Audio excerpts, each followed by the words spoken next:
we won.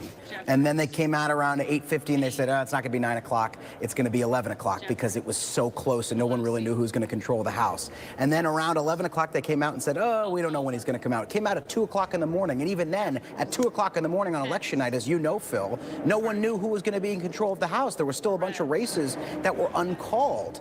Kevin McCarthy ended up giving that speech about accepting victory, saying he thinks that they were on track to win the House. To a sparse room of mainly a bunch of young aides because most of the older lawmakers and staff had left because they were exhausted because it was 2 o'clock in the morning. So take it all the way back to election night. That is not the way that Kevin McCarthy wanted to win his majority and position himself to become the Speaker of the House. And from that slim majority that they eke out in the week of the election, that is what leads to this. That slim majority gives individuals and small groups in the House GOP conference outsized power, and that is exactly what put Kevin McCarthy in this position where he could only afford to lose a handful of votes and goes 15 ballots to become the Speaker of the House. As Rick alluded to, a job that Kevin McCarthy has wanted for quite a long time, and a job that a lot of people thought he was assuring to get in an easy way. There was that old adage. I'm so mad at myself because I knew earlier in the day, I just had a feeling something was going to go down. And this, in the grand scheme of life, this is silly stuff. Kevin, if you're just tuning in, Kevin McCarthy clearly has the votes. He will be Speaker on this 15th attempt. But I think there was a miscommunication that happened where they didn't do the math right. But I'll get to that. I knew something was going to happen. In the grand scheme of life, it's not a big deal. Morning, yay. Man, doesn't Ye 2-4 look a little bit better? But wait, St. Quest, thanks for coming through. But where is Ye at? I haven't heard from Ye in, weeks? I haven't seen a video from Ye since over a month ago. So I don't know. I hope he's okay, man. I haven't heard a peep from. Maybe he's in Wyoming doing another album. I don't know. But Ye 24 doesn't look as crazy as this, does it? I knew something was going to happen. They almost had hands thrown, y'all. I saw it coming earlier this morning when Matt Gaetz, St. Quest says he's planning. Okay, let's see what he got planned next. I think his next music is going to be dope because he's going through a lot. Berserker says, I love how pathetic McCarthy looks. Love to see him get primaried. Yeah, they took a bite out of him. M. Dub says, caught you live. Sweet cheers from West Virginia, bud. Thank you, M. Dub. Appreciate you. Everybody's coming in. Wubio the Cocker Spaniel. Haven't talked in a minute. Lost for America. Unlived Ye and Tate. Whoa, easy. Let's not. Whoa. I'm not saying that. I'm just saying, could we see a brother? Usually he would go to church on Sunday, and then this one channel I followed, this X17, would get quotes from him. Haven't seen that in a while. Metalopoly, what's going on? But earlier, if you hadn't seen it, I'm putting my kids to bed and I'm listening to the audio I have an earbud in and I'm listening to it and I'm hearing them describe hands almost got thrown. So let me show you what happened. Representative Mike Rodgers out of Alabama had to be restrained. This was after the 14th vote. Somebody didn't do their math right. Rep Mike Rodgers of Alabama had to be physically restrained. Now, they didn't throw hands or anything. Let's not get too crazy with what happened. But if you watch the video here, I have to do for your vote. I don't know what the cameraman was doing. The cameraman missed the action on this one. But if you're just listening, Matt Gaetz is trying to play stuff off. They're all there, and they know the cameras are on them, and it's tension-filled. And some people are better at holding their emotions than others. Some people do that fake smile and laugh when they're really nervous. So Matt Gaetz is at this point kind of playing it off because something went wrong. Kevin McCarthy was supposed to win on the 14th vote. They had all sealed the deal. Jenna Ellis broke the news. They had sealed the deal. But they didn't do it. Is simple math. The funny thing about this, the last spreadsheet I did earlier this morning, the last spreadsheet had the accurate count of that 14th vote where Kevin McCarthy got 50% exactly. You need more than 50%.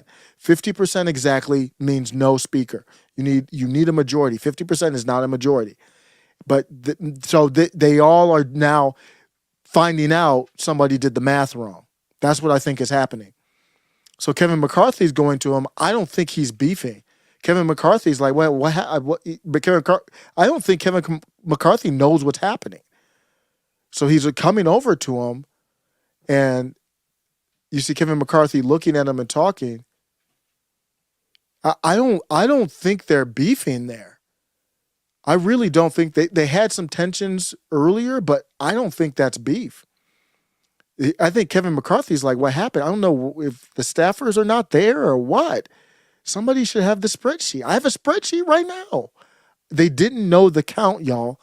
The people that are supposed to represent us, this is the biggest thing. They're there. They don't want to be there. They don't know the vote count. You know how I know they don't know the vote count? When Matt Gaetz, because I have my spreadsheet, when Matt Gaetz, he didn't vote initially. He waited till the end. So we were all waiting. His vote was the deciding vote. And Matt said, he voted present. If Matt had said nothing or voted present, I had it. I knew it was 50-50, no go. Matt would have had to have voted in the affirmative for Kevin McCarthy, and he said he wouldn't do that. And he hasn't broken that promise. He just voted present. So that I don't think they knew the math. That's why in this recent round, all of them are voting present just to make sure. They didn't know the math. Can you believe that? And they have people that they're not even there to know the math. They have people that work for them. I don't know what happened. That is dysfunctional. That's on Kevin McCarthy. He's the one that's going for speaker. That's not on Matt Gaetz. But that's all that's coming out. That's why Kevin's looking embarrassed. He knows he messed up. He messed up the math. And they're kind of talking it, and they're mad.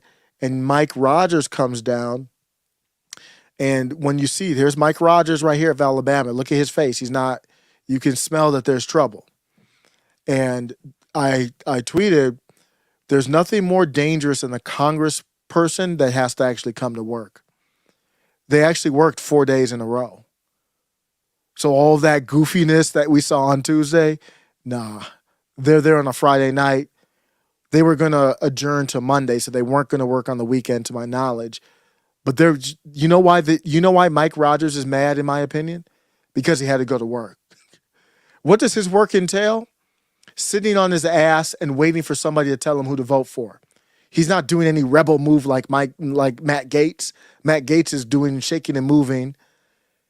Mike Rodgers here is, I mean, this isn't work. Mike, you're just sitting on your ass looking at your phone all day waiting for you to say a vote that someone told you to vote. If Kevin McCarthy dropped down and told you to vote for Steve Scalise, you would have voted for Steve Scalise. You're not doing anything. But he's mad. He just has to be there. Just who knows? That's my interpretation as a layman watching these clowns. And he comes down and he's confused. He doesn't know I don't think he knows the count either. He just knows the word had gotten out that it's not enough. Some of the people who knew the count were like, what are you guys clapping for? So he came down, and now he knows if they don't vote again, they're going to have to do this. They might have to stay there all night or, come back Monday. They're going to be back Monday anyway, but who knows if they would have had to work on the weekend. I don't think they would have. He came in. If you're just listening, Mike Rodgers came in and had some words, and Matt Gaetz sees him here. See, Matt Gaetz sees him here, and he ignores him. You see that? Matt Gaetz ignores him. He turns his face away. So look, he's still coming in. He's still coming in. And I don't know who that is, but he had to muzzle him. This is so funny. Anti-props to the camera guy. He turns away, but look, he's angry because Matt's ignoring him. That's why he's getting closer. And then now Matt looks at him because now he's all up in the grill. Lauren Boebert's like, what's going on here? And they thought hands were going to be free. And then he puts his hand on his mouth.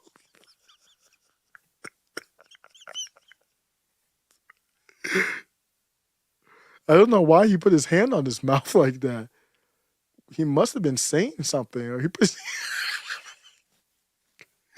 put his arm around his neck to drag him out of there. And the cameraman, I don't know what the cameraman's thinking. The motion's over here, bruh. He's following this. We can get back to that. The emotion's here. And this is the only video I know of it.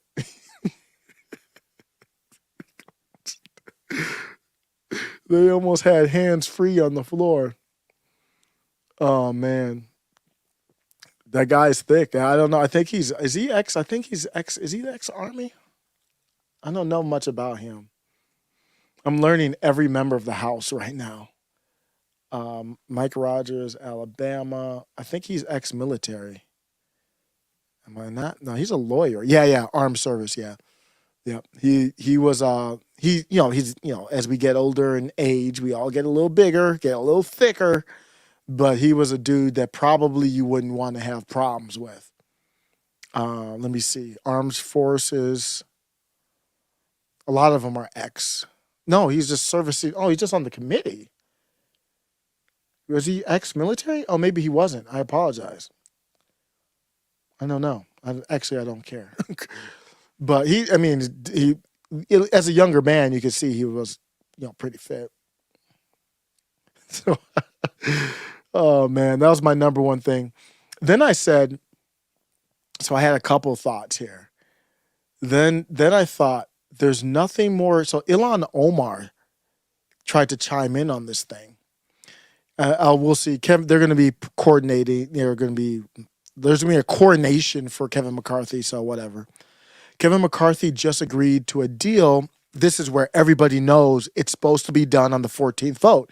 Kevin McCarthy just agreed to a deal with far-right insurrectionists that would hold the entire U.S. and global economy hostage to extreme cuts. She's talking about money.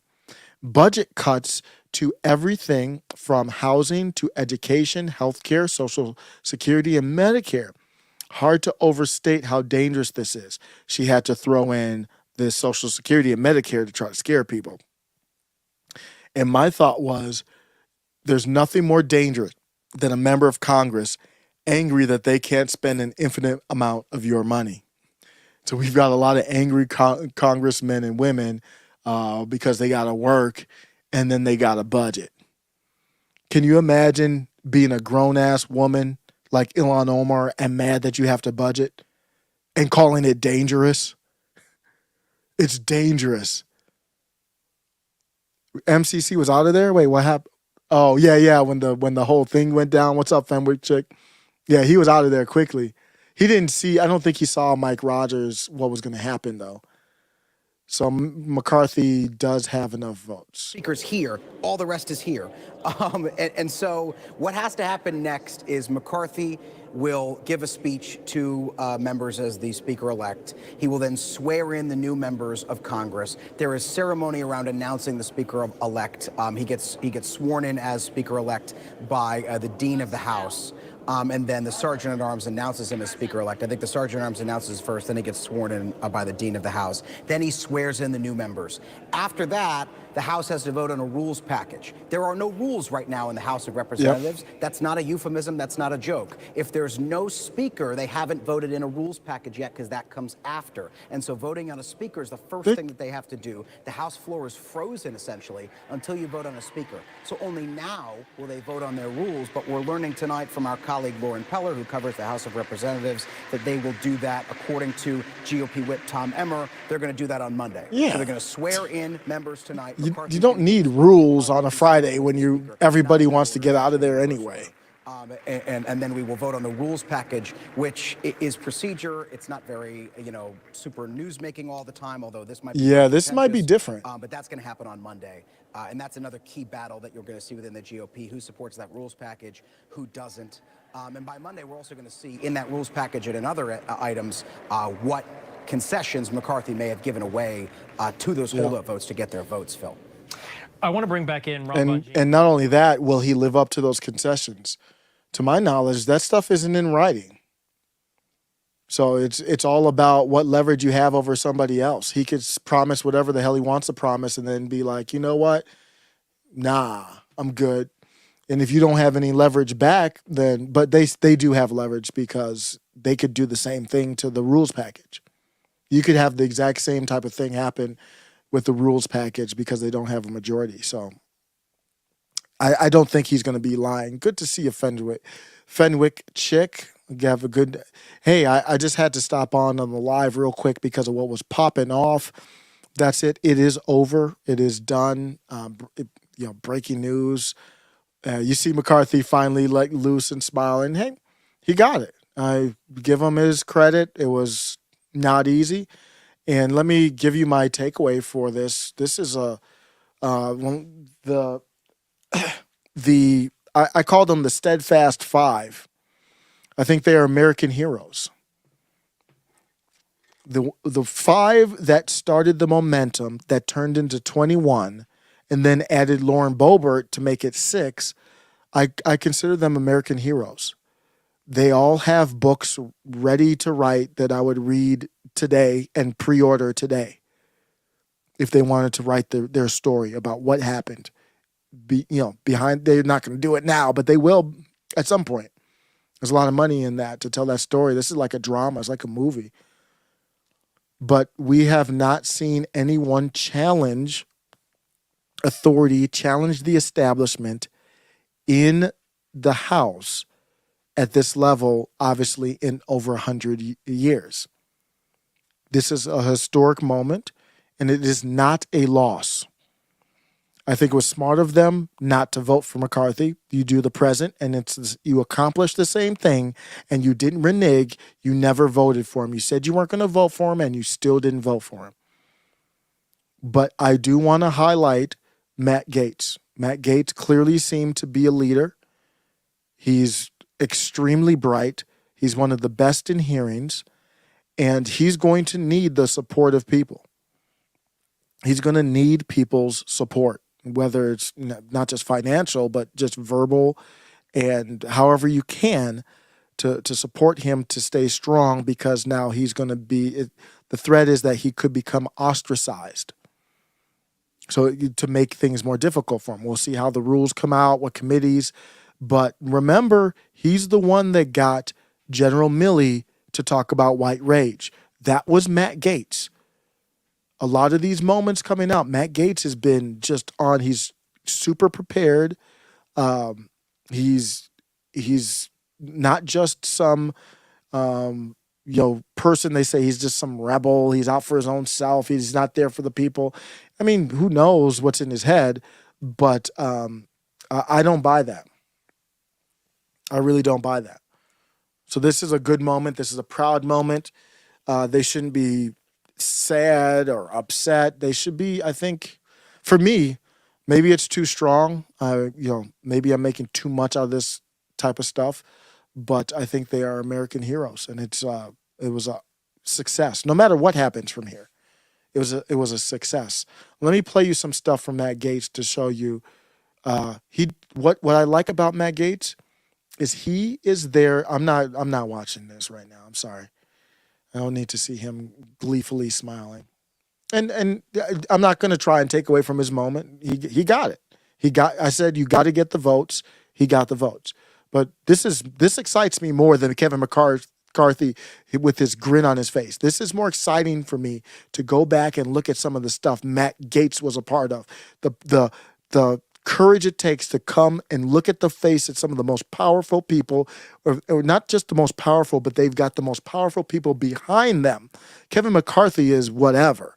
The people behind him are what they're scared of. Same with the military here.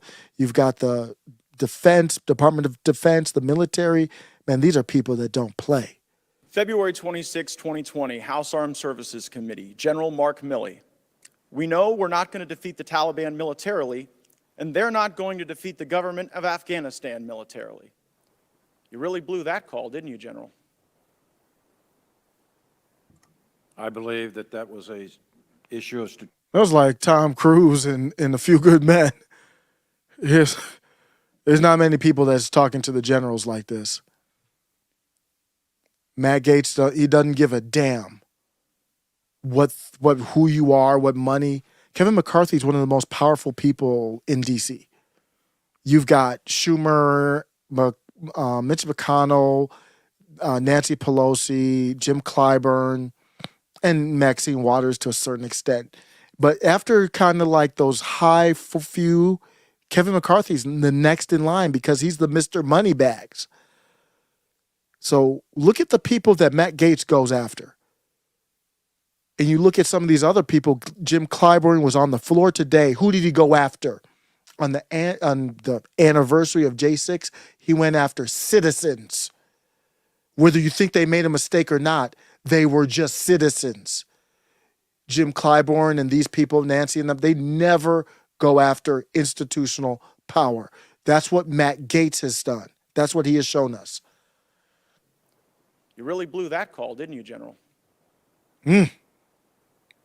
I believe that that was a issue of strategic stalemate, and that if we had remained in Afghanistan with the advisory levels of effort, then the government of Afghanistan. Well, that's an interesting Afghan answer to a security question. It's forces- just not one I asked. You spent more.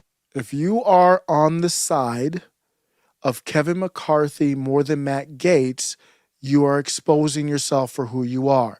You can have whatever take you want, Charlie Kirk or whoever else. I'm really surprised at Charlie Kirk. And when you listen to his show, his audience gave him the feedback. It's not even about the take that he had about if it goes south and the Democrats win, then it's a disaster. It's more about Matt Gaetz is out there putting his ass. It's like he just put his naked ass out there on the line to just get destroyed by all this power. And at that moment, you're not on his side. Inexcusable for the positions I have. More time with Bob Woodward on this book than you spent analyzing the very likely prospect that the Afghanistan government was going to fall immediately to the Taliban, didn't you? Not even close, Congressman. Oh, really? Because you said right after Kabul fell that no one could have anticipated the immediate fall of the Ghani government. When did you become aware that Joe Biden tried to get Ghani to lie about the conditions in Afghanistan? He did that in July. Did you know that right away? So that's just a taste of that interaction. I want to go through a couple other interactions. But Wayne Allen, thanks for stopping by. Gaetz is McCarthy now. Why do you say that? All of them are, we have 0 Republicans and 216 rhinos. No, let me not. I think that's, if you have that opinion, I respect the opinion, but no. They tried, they made the move. He didn't have the votes. He never got the votes, technically. He got them, but they were the last holdouts. And the only way that it could proceed would be for them to convince some other faction to tell McCarthy to sit down, because the people behind McCarthy, this is my opinion, told McCarthy, "We're here forever. Get comfortable." So they did what they challenged power. They got something out of it. That's never a loss. That's not a loss. Now, it's a loss for Marjorie Taylor Greene. I don't know what she was doing. She should have been on that side with them. I use this analogy a lot. Like, if you go to the club with your boys and something goes down, you got to go down too. Like, I'm talking about physical altercation. You don't want, if you made that decision to go with your boys, that's why it matters who you roll with. And they went into political battle, and we saw that Lauren Boebert, even though I didn't like her with the Jewish space lasers blast, she is way more trustworthy at that moment. And she's more flaky typically than MTG. But this was the real moment. So I'm not here calling anybody rhinos, not after they put their ass on the line. Absolutely not. Not for me. So they're heroes to me. Political. I mean, I don't know what else you could ask for a representative other than what they did there. Matt Gaetz has been a part of challenging General Milley before, and when you challenge these people, point of view, General 7 people with this point. when you challenge General Milley, you challenge Lloyd Austin. I mean, you're not just challenging them. So when he's challenging Kevin McCarthy, he's challenging Big Pharma. When he's challenging Kevin McCarthy, he's challenging the letter agencies. He's challenging all of them. And it's not just Matt Gaetz, Scott Perry, Andy Biggs, Paul Gosar. Let me show you this clip from Paul Gosar before I go back to some more Matt Gaetz to show you Paul Gosar was one of the first of the 5 to flip. And his demeanor, you could see they did something. Something happened. Look at this. You won't, if you haven't seen this, you won't believe his demeanor. So this is when Paul Gosar flipped. And you kind of didn't know when they were going to break. So you see Gosar's talking with Matt, if you're just listening. Tom Massey here, and there's good news. Tom Massey is going to be allegedly the head of like a church committee. I'm going to get to that in a second. But Matt Gaetz, Paul Gosar right here. Matt Gaetz is like, damn, bro, they got it. It's I don't know what they're saying. My opinion, not even allegedly. He's like, damn, bro, they got you. Gosar. You see it. You see his body language. He's like, damn, they got me. Who knows what they do with like. I don't know if I'm just hypothetically, I don't know if they have children or whatever, but hypothetically, just think of like a movie scene or West Wing, the great TV show. You got a son or daughter trying to get to college. Who knows if Kevin McCarthy, the people behind them, like, don't let them into any colleges. Who knows? I'm not saying that happened here. I'm just saying hypothetically, who knows? There is nothing. The asymptote is unliving people. They don't want to get to that. That's messy, ugly. Hillary C. can do a professor class at Columbia on that. But they don't want to do that. They want to do, let's get to the family, let's dig up dirt, that type of stuff. Something happened. Look at Paul Gosar's body language. Look at his head, his mouth. McCarthy. He's hanging his head down. Look at that. He almost looked like he was about to fall over, and they're like, "Bruh, we got you, bruh." I don't know who that was, but I like that hug. I like that whoever that was, because you could see he was emotionally distraught. That's the power they were going up against. He was emotionally distraught, and this bruh's like, "Let me hold you up real quick." That's dope right there. And Matt Gaetz was a little salty, but then he left. He left right after. Look at him walking and wobbling his head. He's not. Something was wrong, man. I talked about it in another video where Kevin McCarthy got Donald Trump and Marjorie Taylor Greene not even to say let's vote for him. He got them to say he's the right man. Let's rally around him. What kind of power? Now, River made a good point. She was on with me earlier. She said maybe Trump has something on McCarthy. Could be true. But if the impression, it looked like McCarthy got something on them. So we'll see. Hopefully that we get more. I get more trust with MTG down the line, regaining some trust. But I did lose some. We lost trust with Alex Jones. What happened with Alex Jones? Was that with the Nick and Ye stuff? Alex Jones was fine throughout that to me. What trust were we losing with Alex Jones? I lost trust with Joe Rogan, but then he kind of earned it back a little bit with me. He had Brett Weinstein on, a great pod. Let me know what happened with Alex Jones. I think Alex Jones was fine with the Ye thing. He let Ye and Nick come on. He tried to disagree or whatever, but he let them have on. And then after that, he had the debate with Nick, which was a great discussion. But maybe there's something else that I'm not aware of with Alex. But that shows you how deep it was. You saw Paul Gosar. Man, that was brutal to watch. So who knows? Maybe it was just him mad that he had to change his vote to president for whatever reason. But it looked like it was more than just the normal type of thing. But let me get back to Matt Gaetz. While they're trying to assassinate his character, and Matt Gaetz has gone off after so many people.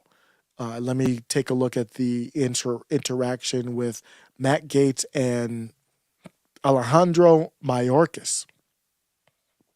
We're kind of do a Matt Gaetz, Lewis with Forbes. turning into a Matt Gaetz appreciation video live. Breaking news. At Thursday's House Judiciary Committee hearing, Republican information was untrue before Gaetz responded by Are undetained. attacks on him. Let's listen in. 1.2 million people are undetained, free, roaming about the country. They've gone before a judge. A judge has issued a final order of removal. How many ICE agents do you need to deport them? Congressman, I think what we need is legislation to fix the broken immigration system. Because You don't need legislation to overcome a final order of removal, right? Look, I get it. You want comprehensive immigration reform and a big amnesty thing. Very unlikely that's going to happen. So we have to operate under the laws that exist now. So under the laws that exist now, a judge has told 1.2 million people that they have no right to be here.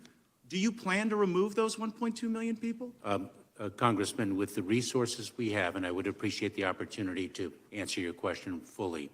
With the resources we have to allocate those resources. How much money do you need to deport all of them? How much money? How many agents? To deport the 1.2 million who a judge has said has no right to be here. Congressman, there are a number of questions that your question raises with respect to whether all of those individuals actually have been given due process. No, they have. Yes, These are the people who've had the due process, okay? And here's the point. You have no plan to remove them. See, you can't. Matt Gaetz is prepared. He's on point. He knows the topics. I believe that's Lee here. He's good. He's one of the better establishment. Is that Lee?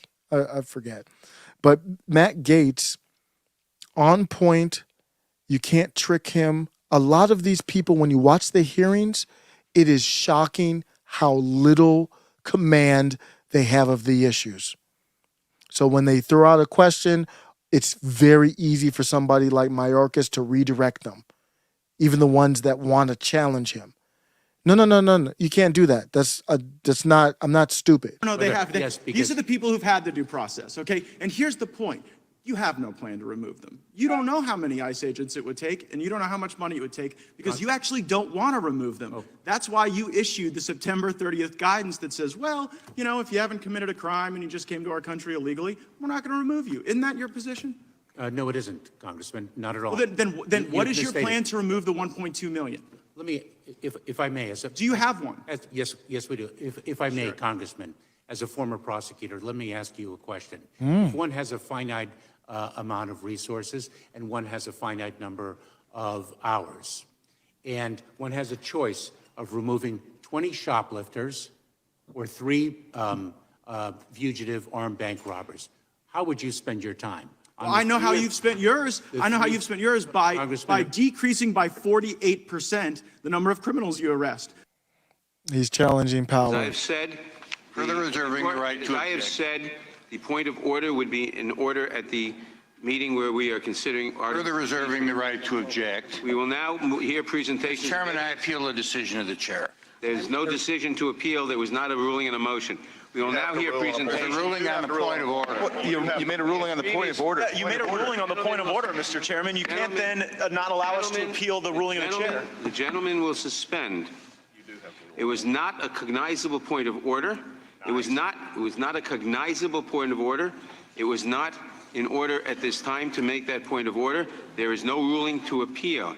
But Mr. Chairman, the rule was the obligation, not consideration. You are obligated to schedule, not to consider. You made a ruling. It is in order to appeal. The gentleman will suspend. We are doing what we have to do under the rules. We will now hear presentations of evidence. Mr. Chairman, the gentleman is not recognized. We will now hear presentations of evidence. And then Matt Gaetz went after Lloyd Austin. Lloyd Austin, former Raytheon.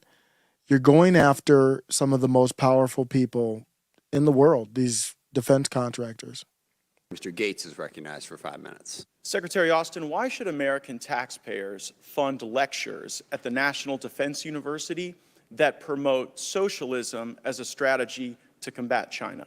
So, Matt, this is very good because on the right side of the aisle, very often people are more pro-military, pro-FBI. Now they're kind of opening their eyes to it. But what Matt Gaetz is doing here is questioning him about pretty much wokeism in the military. What it does is it wakes up there's only a few people paying attention, but it highlights to at least those people. Because I didn't really think through this until General Milley had the white rage moment. I didn't think of the military as being woke. I know I'm late, but yes, thank you, School of the World. And Nadler is special ed. What's up, School of the World? Thanks for stopping by. I never thought of, so who started that? Matt Gaetz, or who woke me up to the military being woke? Matt Gaetz did. I remember to this day the first time I saw across my headline, what happened was I saw people typing white rage. I was like, what is that? What is white rage? Why is everybody typing that? It was because of that clip, and then I watched the clip. Matt Gaetz caused that, but let's look at him challenge Raytheon, ex-Raytheon. It's the National Defense University is an academic institution, and I don't know of any such lecture. But well, that's surprising because it was widely reported. The National Defense University had Thomas Piketty come, and this was the title of his lecture, Responding to China, the Case for Global Justice and Democratic Socialism. So now that you know that they did this, would you agree that embracing socialism is not an effective strategy to combat China? Well, I certainly don't agree with embracing socialism.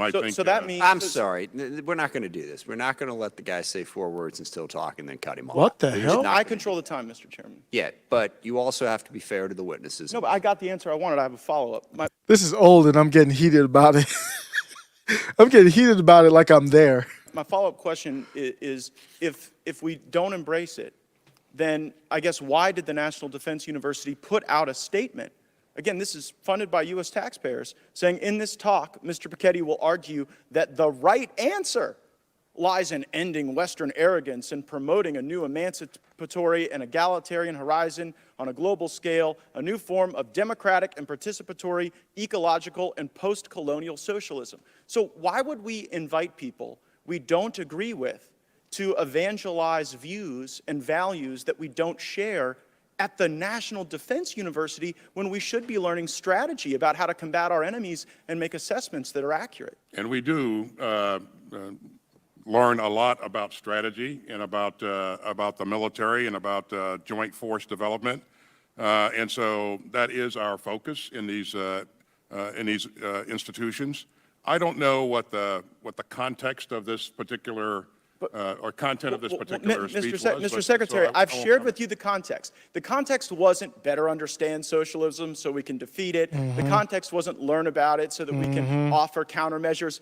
The concept was that it's time for socialism. And the reason I know that's the context is because the lecture was pulled from a book written by Thomas Piketty entitled Time for Socialism. And I just can't help but notice. And so your you guys question have been, was whether or not we... I control the time. Your question you guys have was been whether blowing or not we a lot of embrace calls socialism. lately on The matters answer of is no. strategy, Mr. Secretary. You guys told us that Russia couldn't lose. You told us that the Taliban couldn't immediately win. Yep. So I guess I'm wondering, what in the $773 billion that you're requesting today is going to help you make assessments that are accurate in the face of so many blown calls?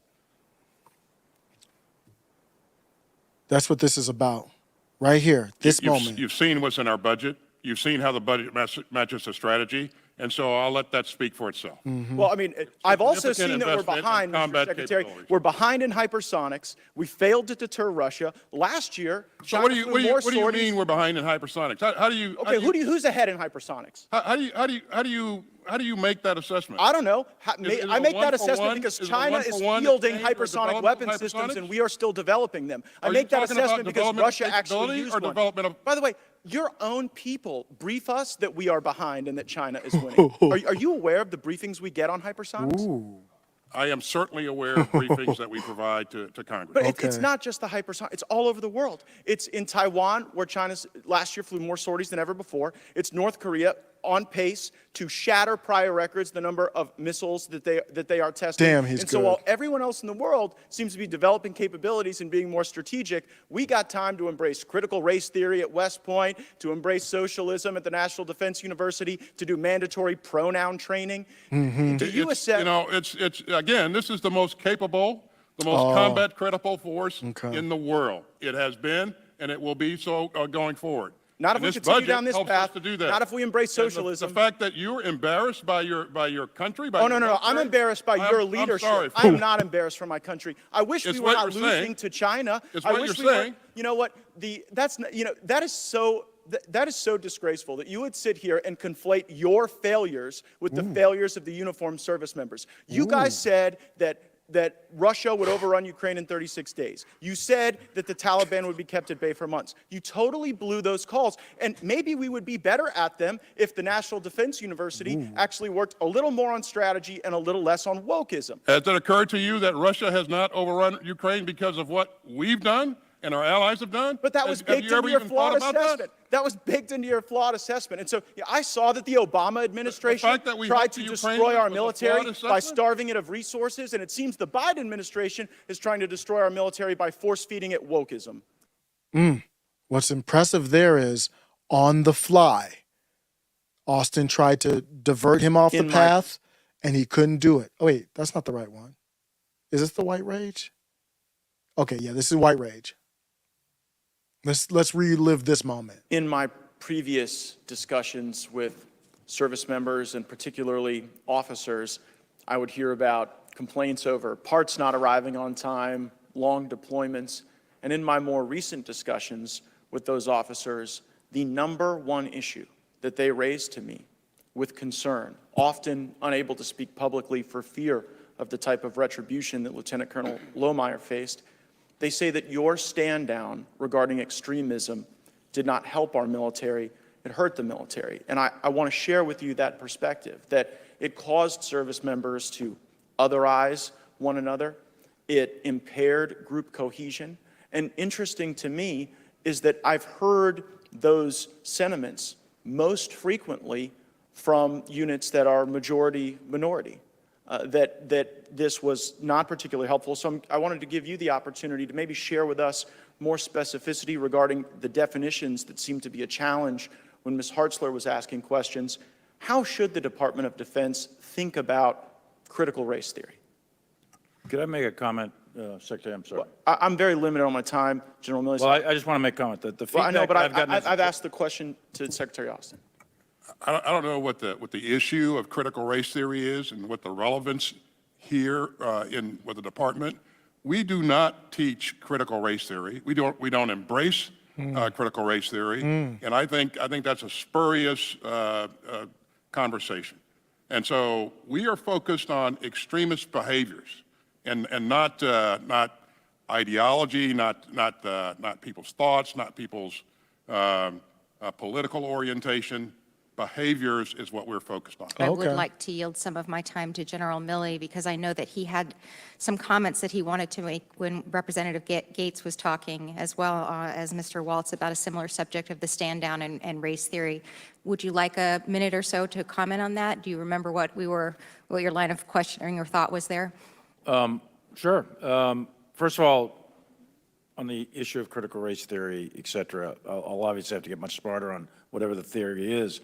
But I do think it's important, actually, for those of us in uniform to be open-minded and be widely read. And the United States Military Academy is a university, and it is important that we train and we understand. And I want to understand white rage, and I'm white, and I want to understand it. So what is it that caused thousands of people to assault this building and try to overturn the Constitution of the United States of America? What caused that? I want to find that out. I want to maintain an open mind here, and I do want to analyze it. It's important that we understand that because our soldiers, sailors, airmen, Marines, and Guardians, they come from the American people. So it is important that the leaders, now and in the future, do understand it. I've read Mao Zedong. I've read Karl Marx. I've read Lenin. That doesn't make me a communist. So what is wrong with understanding, having some situational understanding about the country for which we are here to defend? And I personally find it offensive that we are accusing the United States military, our general officers, our commissioned, non-commissioned officers, of being, quote, woke or something else because we're studying some theories that are out there. That was started at Harvard Law School years ago, and it proposed that there were laws in the United States, antebellum laws prior to the Civil War that led to a power differential with African Americans that were 3/4 of a human being when this country was formed. And then we had a Civil War and Emancipation Proclamation to change it. And we brought it up to the Civil Rights Act in 1964. It took another 100 years to change that. So look it, I do want to know. And I respect your service, and you and I are both Green Berets. But I want to know. And it matters to our military and the discipline and cohesion of this military. And I thank you for the opportunity to make a comment on that. When You all are white. you can imagine me being still somewhat blue-pilled and seeing General Milley say, I want to understand white rage with a straight face, serious as a heart attack. It says it would be as crazy as if I were seriously saying, like, I want to understand dragons. Like they existed in I want to understand dragons. Man. Oh, are you guys saying Alex Jones is from the CIA? Let me go ahead and see if we can get, I'm going to go ahead and see if we can holler at friend of show to come on to get a perspective. So that could happen shortly. We could have Ray Studios. It's been a minute. Have Ray Studios come on, give his perspective of today. Thanks for stopping by. Take a look at the, is he into pegging?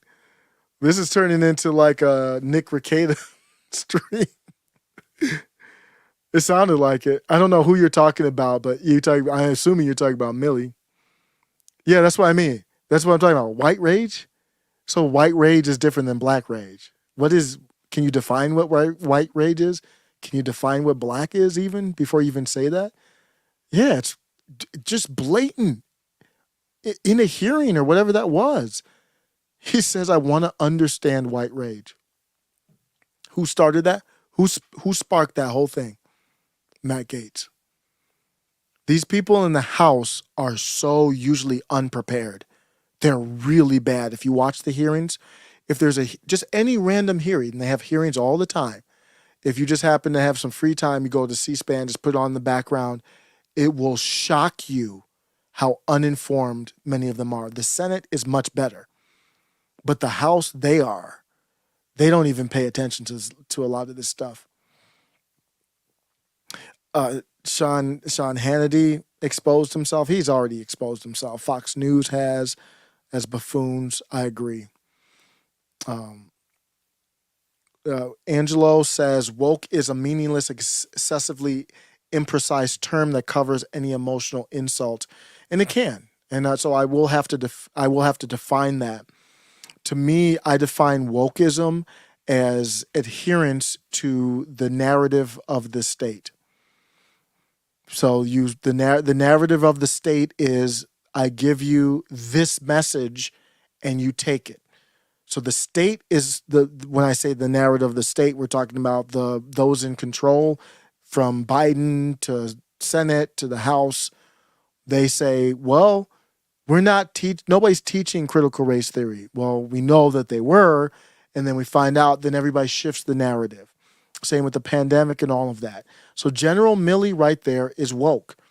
But I use woke differently than other people. I call Elon Musk woke because he's just a different type of woke. Because Elon Musk would consider me and many of us in the chat extremists. And I'm like, no, it's all perspective. I think we are the normal ones, and I think you are the extremist. So wokeism is a very tough thing to define, but I think it is. And if you want to know what's the narrative of the state, just turn on TV. We have state-sponsored media. So turn on ABC, turn on MSNBC. And if you fall in line and agree with that, then you're woke. And General Milley is right in line with everything there. If General Milley had came out and say, we don't do CRT, but white rage, black rage, we're unliving machines. We're monsters to keep our country safe. That stuff don't have anything to do with us. That would be anti-woke. So hopefully that's a good enough definition. I'm still learning and rephrasing these things. Friend of show, Ray Studios, what's good? Oh, let's see. We did. Yep. Can you hear me? Yeah, I got you. Okay, yeah. How you doing, brother? Good, man. How you been? Long time no talk. Yeah, I just have one thing I want to say. How about them Cowboys? Woohoo! Cowboys are bad. The Cowboys are. I'm a secondary Cowboy fan. I'm a Browns fan first. I like the Cowboys. Cowboys are good. Oh yeah. Like I have this prediction. The NFC Championship game will be the Cowboys versus the Eagles. I'm sticking with that. Now, I'm not saying the Cowboys are going to the Super Bowl because I'm not drinking the Kool-Aid again this year. I'm not doing that again because I drank it way too many times and saw what happened. But I'm going with the NFC Championship game this year from everything I've been seeing. Now, is that a self-defense mechanism, Ray? Not to get your hopes up too high. You know what I mean? And yeah. Well, I actually really thought they were going to go last year until you saw what happened against the 49ers. That last play was the most embarrassing thing I've ever seen. Embarrassing. Yeah. I definitely hear you. This is a little bit off topic before we get into any thoughts you had to jump on. I think this is a good discussion here. Mm-hmm. And the comments are great right now. Middle Maga says, I love Matt Gaetz and Lauren Boebert and Andy Biggs. They fought extremely hard for we the people. We should give them an applause. Absolutely. But let me look at Angelo. This is a legit conversation. For me, so I use the term woke, and I actually do cringe a little bit using it just because it comes out of my mouth. So, but we know what we're talking about. Yeah. But Angelo's right. It's a generic. What if you had to define woke? And I'm not trying to put you on the spot because I clearly didn't define it that well either. How would you define it? Do you think it's a good term to use? Like as a good or bad term? Like what my definition of woke is? Yeah. What do you like? If you say the word woke, what do you mean? An insanity basically meant to destroy America, at least destroy traditionalism, in my view. That's what the entire definition is. But that's just mine. It may not be yours, but that's just how I view it. Oh no, tight. That's way tight. I like concise definition. Mine was like a dissertation. Yours is better definition. I got to think it through. But even though my definition was clumsy, Angelo, do you understand what I mean? We're just trying to communicate. And then on top of that, what do you have a better word? Is there a better word that you think, Ray, to kind of use instead of woke? Trying to think. I'm putting you straight up on the spot here. I don't know. I don't have it right now. I'm trying to think of something. I use lockdown left. It's New World Order. Yeah, that's definitely woke. Woke is almost. It is. You know what I've been. When you said New World Order, it made me think woke is adherence to authority. You know what? You know what? I think I'm trying to wait. Hold on. So I talk about authoritarians, but to be an authoritarian, don't you really have to have power? Like I can't be an authoritarian. Who am I? I'm an authoritarian over my 2 kids, right? Who else am I an authoritarian? I'm not an authoritarian over my wife. So the people who support authoritarians, that's woke. Well, that's a better difference. You're an authoritarian with your kids, but you're a socialist with your nieces and nephews. Yeah, you're right. But is that a better definition of woke though? For me to say, so I would say if you're trying to force people to take a medical therapeutic or lose their job, that is an authoritarian act. Yes. And if you support that act, you're not really an authoritarian. You don't have any power. You're just a pleb supporting a ruler. At least in that act, you're woke. That's my definition of woke.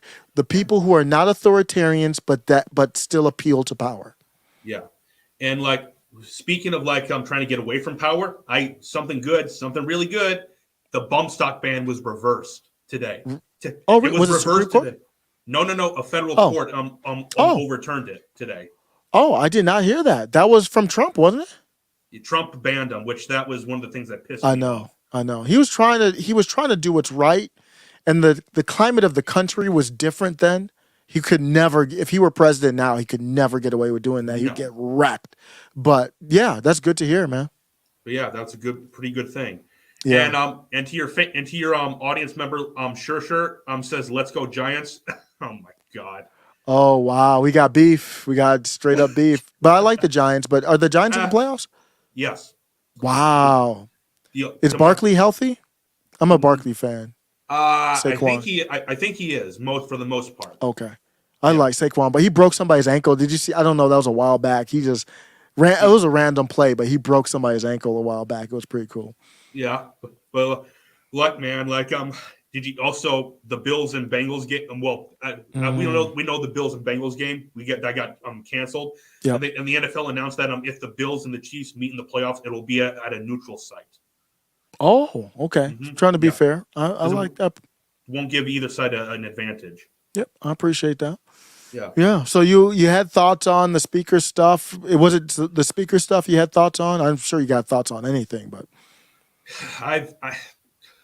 this is something that I've been thinking about for a while, and I've been fighting against it. I didn't want to believe this, but I'm starting to believe this right now. I think almost everyone, including the people that we really like in Congress, they're all controlled opposition. That's what I'm starting to believe. I'm starting to believe Marjorie Taylor Greene is controlled. I'm starting to believe that. I haven't gone that far. I have concerns. We'll see how we continue. This was a big road bump. So I'm happy that we got this out the way. And so we can hopefully, because I want to like Marjorie Taylor Greene, and she was getting wrecked by people. Yeah. Get her, Yeah. Twitter. But like I said, I think she start, because here's something that I really like. Something that I've noticed, I should say. She says all the stuff that I want to hear, she goes in Klaus Schwab, World Economic Forum, stuff like that. It's so good you want to buy into it. And when I was. And then when you see this, that she's supporting McCarthy, and I'm seeing Trump starting to support McCarthy. What's really going on right here?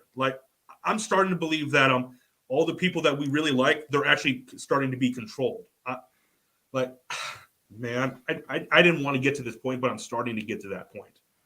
Yeah, I'm very hesitant to make definitive statements like that. But I will say, she's lost my trust. I will support her when she's right, but I don't want her for VP or even on committees. What do you think about Matt Gaetz, though? I'm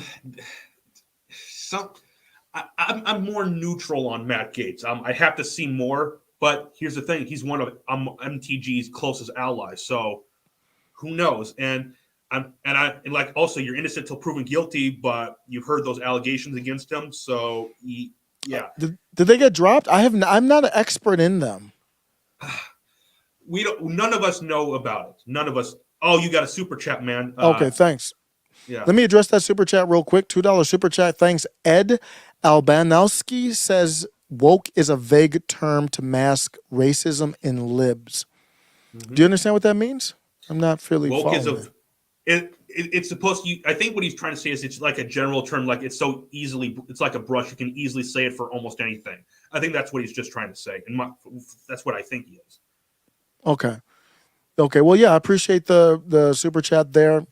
My new concise definition is those who appeal to authority in whatever. So General Milley there, when he was talking about white rage, he was appealing to some other I don't know who it is, but that did not come across as authentic from him. It came across as I have to do this to be a part of something bigger.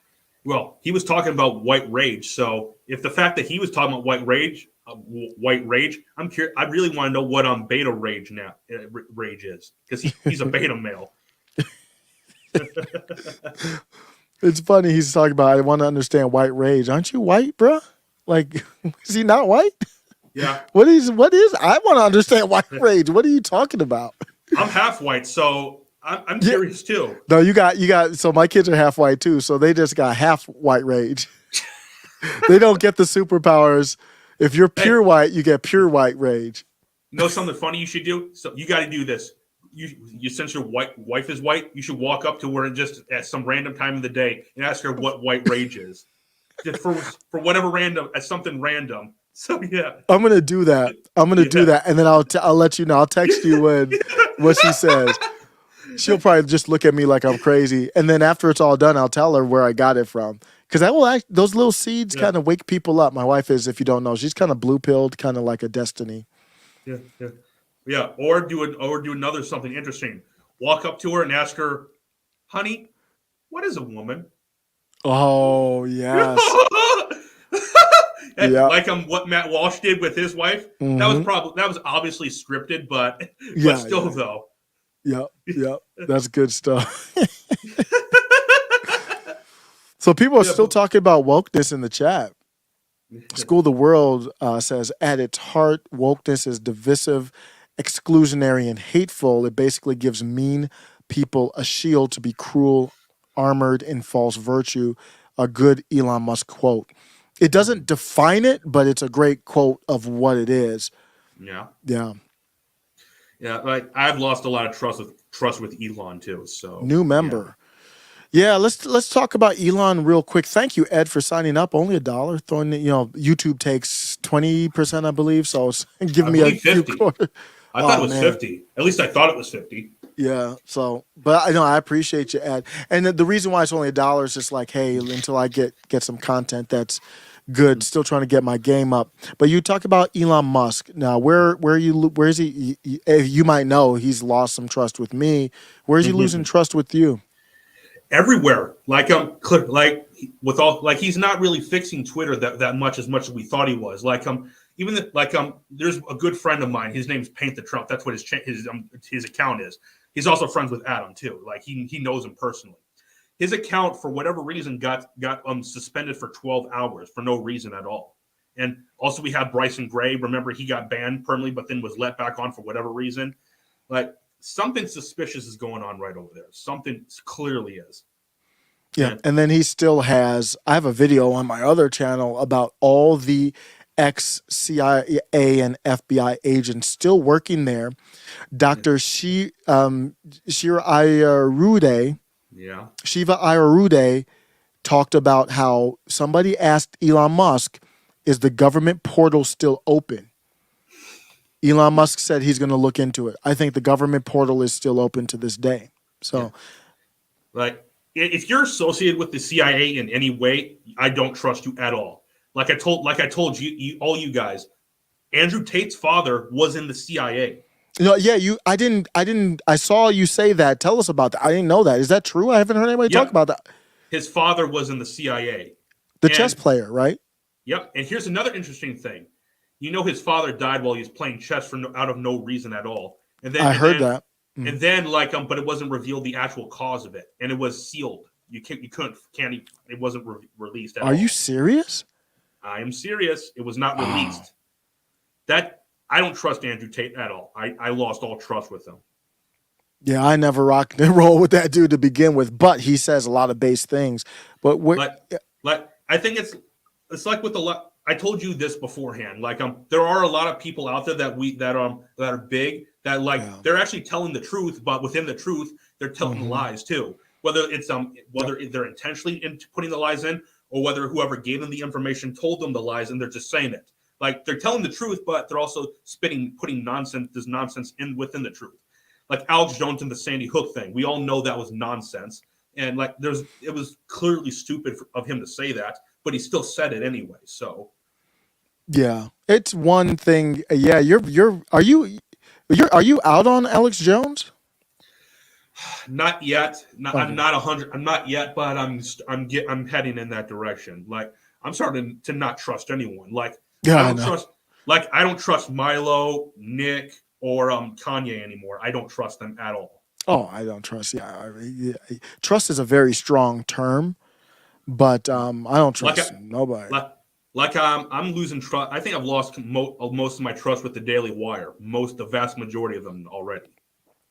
So here's my take with Daily Wire, because I was feeling like you too. I'm like, I think they have a role, but it's only a specific role. You know what I mean? It's like it's not going to be some vast role where I subscribe to them. I like them. I'll support them, but they are not. Their website screwed me over. So yeah. Oh, really? Like they you know like when they have those tier lists where like you subscribe for like a year or something like that. I subscribed, and then for a specific tier because I want to be able to watch all their videos there. I subscribed to that tier, but I don't get all that stuff they said I get. You get with that. Oh, wow. And I paid $70, $170. Wow. Yeah, you got to call somebody to get that going. But you're the one that told me about this. I had no idea about this. Berserker. Look what he said in the comments. What'd he say? Berserker? Daily Wire is fast food for conservatives. Good. Man, the comments are popping today. Great comment, Berserker. That's a winner. Berserker always got great comments. But controlled op, Andrew Tate arrest fuels theories he's connected to the CIA. Tate has claimed his father was in the CIA. So he got arrested, and I don't know what this TikTok is.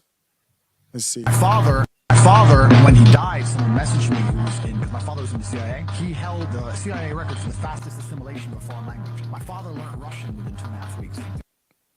Wow. That's a 10-second TikTok. I don't know if that's true. It's kind of chopped up. He said his father was in the CIA. He learned Russian in 2.5 weeks. So this guy has some genetics as far as, I mean, his father was obviously a very bright individual, and Andrew Tate is as well. Do we have any other proof here about the CIA? Alleged that the criminal investigation ultimately led to his arrest was a part of an effort to control him, which many have taken to refer to the CIA. And here's another interesting thing to like about Andrew Tate or Alex Jones.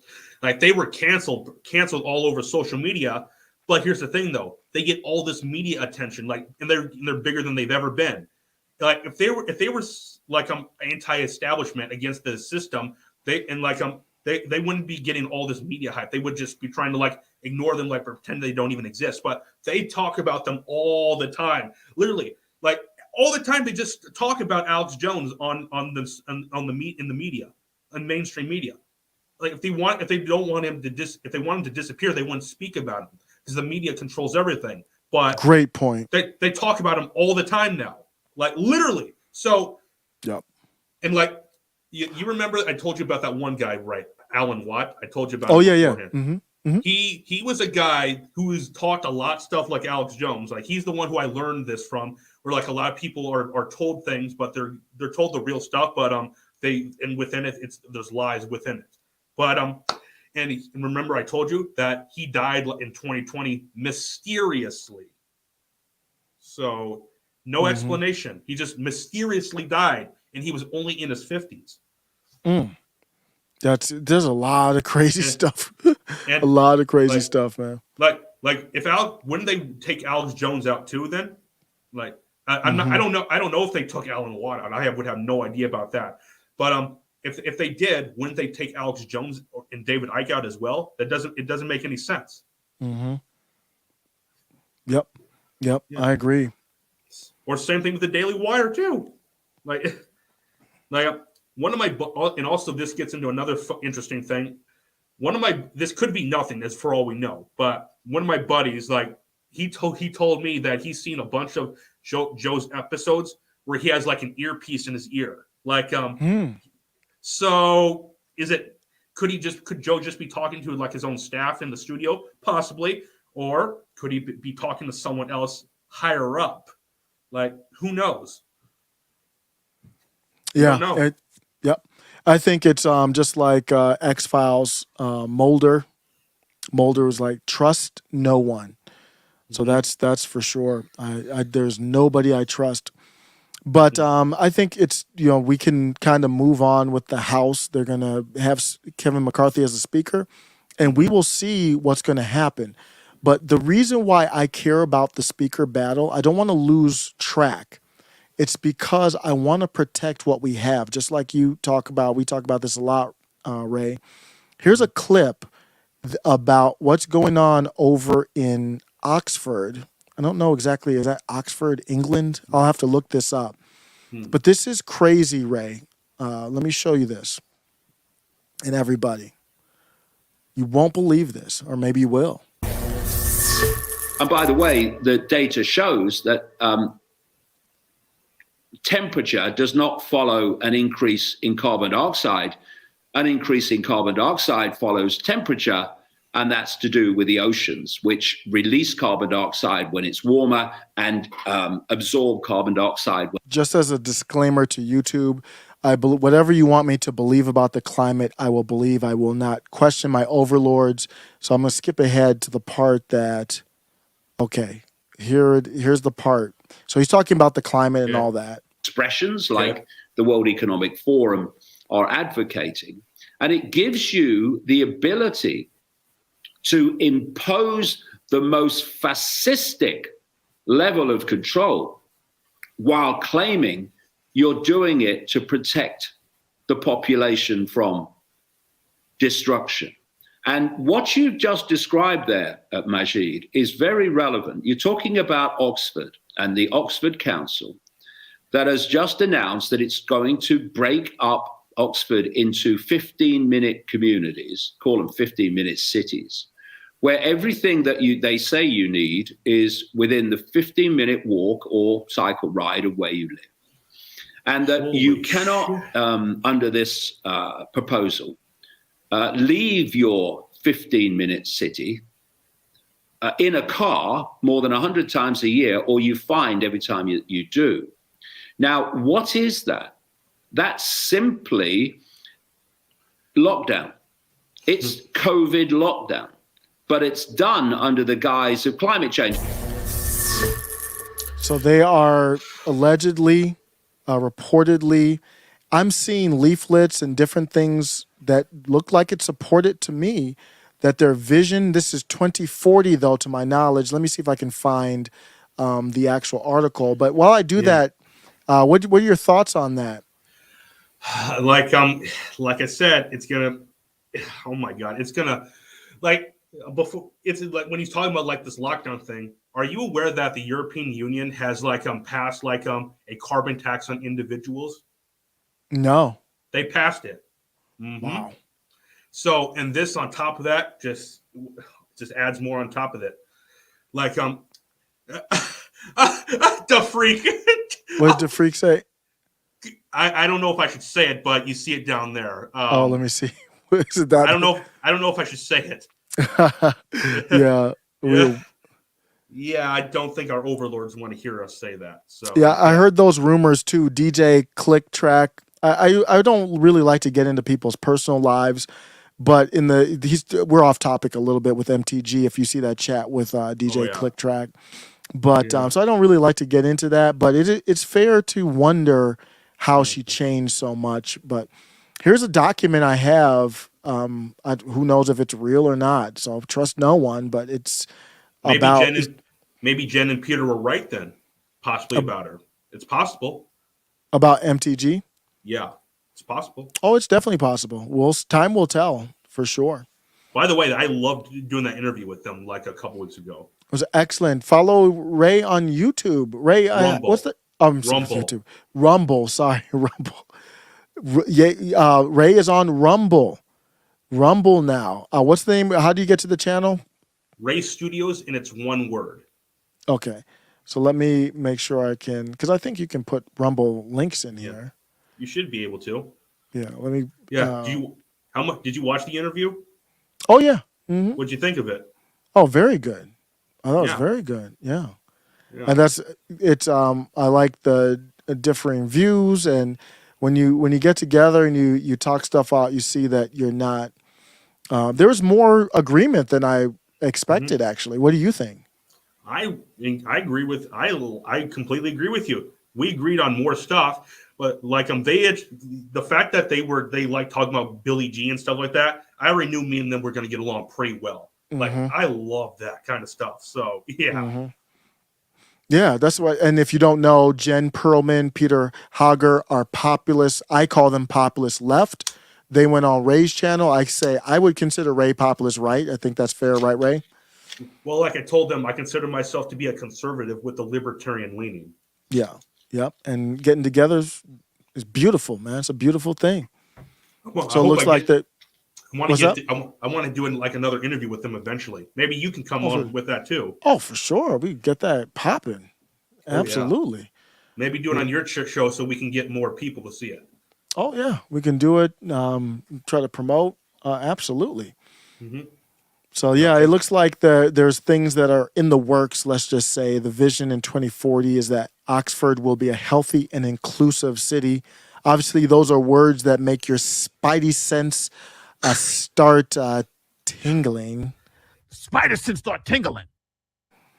With how much more obvious do you have to be with saying healthy and inclusive? How much more obvious do you have to be? There is nothing scarier than your city saying that we want to be inclusive.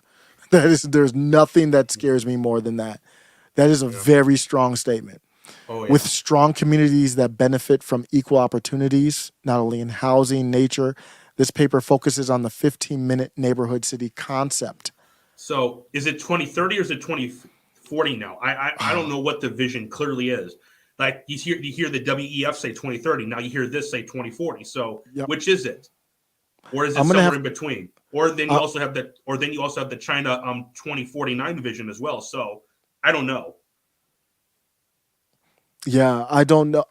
To me, I think 2030 is where a lot of stuff is coming, but yeah, you're seeing it getting pushed back for some of these things to 2040 now.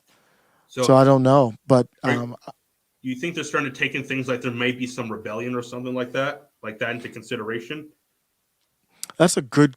I don't know. I don't think they do that. It could. Just total guess.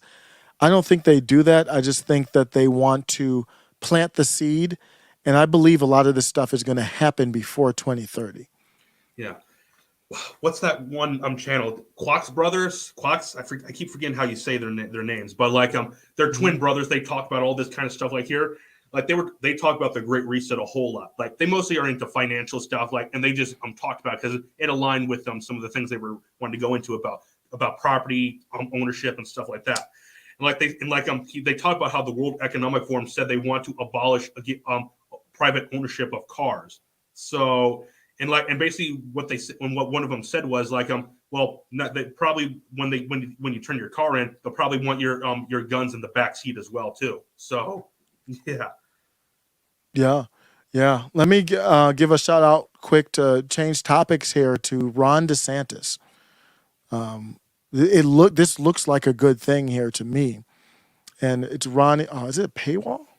Am I behind the paywall? I don't know actually. Wow. No, it's not behind a paywall. Huh? Okay, so I don't think it's behind. Yeah, sorry. Ron DeSantis shakes up leadership of woke Florida college, appoints conservative majority. You won't guess. I would have never guessed this. One of the people that he appointed is Christopher Rufo. DeSantis' 6 appointees are Christopher Rufo, and I don't know. Do you know any of these other names? Matthew Spalding, Charles Deborah Jenkins, Jason, several other.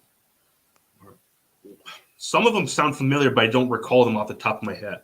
Okay, so I'm not familiar with anyone other than, but Christopher Rufo is a big.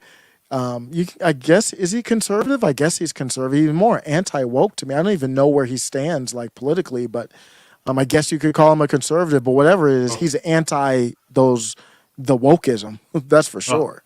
Del Freak sent you a super chat. Oh, let me see. Sorry, missed that. Thanks for catching that. Mm-hmm. The Freak, new member, thanks for signing up. I'm going to have to do more member videos. Only $1. Great Friday night broadcast. Thank you all. Appreciate you, The Freak. Thanks for stopping by. I would do more.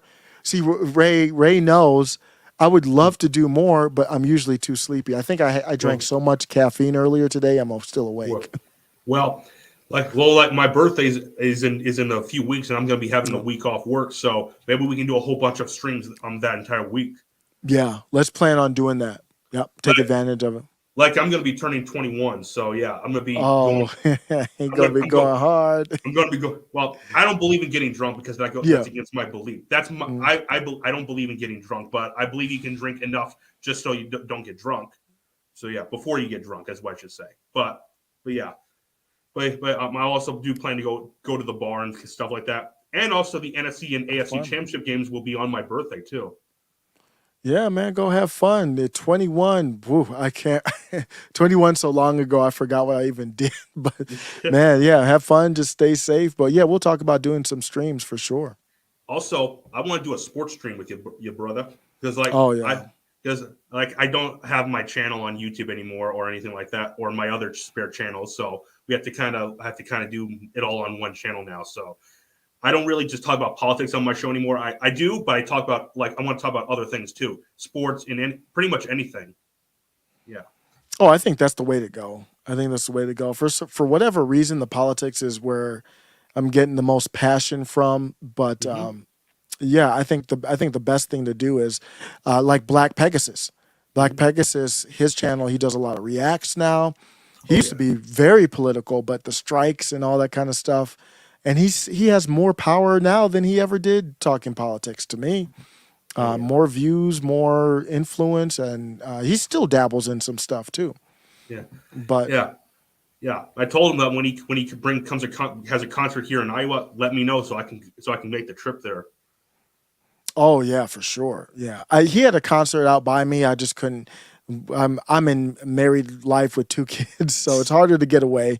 No excuses, but if I was younger, I would have been to every show. I went to every single hip hop show back in the day, like local artists, especially in Michigan. Yeah, I tell you the truth, you're actually gonna think like, what the F? But I'm serious at this. I've never been to a hip hop concert in my life before. I've never been to one. Oh no, I don't say. How into hip hop are you though? I like hip hop. It's actually my second favorite type of music. Yeah, I would recommend if you're going to like a small venue to I used to have earplugs because if you're by the speakers, your ears will be ringing. Even with earplugs, my ears would ring sometimes. But some of my favorite memories from the 2000s are hip hop. I used to listen to like lesser known people like Binary Star, Athletic Mike League, people out of I actually saw Eminem at I think it's called the Basement in Detroit. He opened up for Razkaz, who's a lesser known artist. It was about 50 people in a small stage right before he went out to the West Coast and blew up. Yeah. My favorite hip hop artists are Ice Cube and Eazy-E. Oh, that's classic stuff. I still remember the day I came home, bought a tape. I think I was I forget how old I was, but I had an NWA tape and put it in and start to finish. Which one? It was the classic the one where they're all looking down. I forget the name of the album already, but that was a great Straight Outta Compton. Yeah, that album's great. I love that song. You have no idea how much I love it. Yeah, we're talking about some class. And also, I do love "F the Police" too. That song was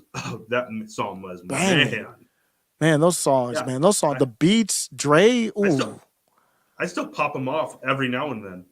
Yeah, for sure, man. Those beats would be banging, but this is just a little taste of some of the hip hop. I would remember seeing them in small venues in Ann Arbor, Michigan, and Detroit. It's this type of hip hop is so much different than what's common now, which is fine, but you can hear it's just more melodic, old school. You've got the scratching. And I'm not going to play the whole song, but it's just, you can hear when it comes in. It's like, it's a different vibe. Yeah.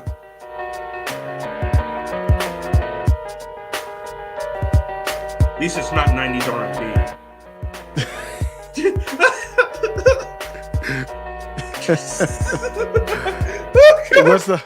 We don't want to digress to that.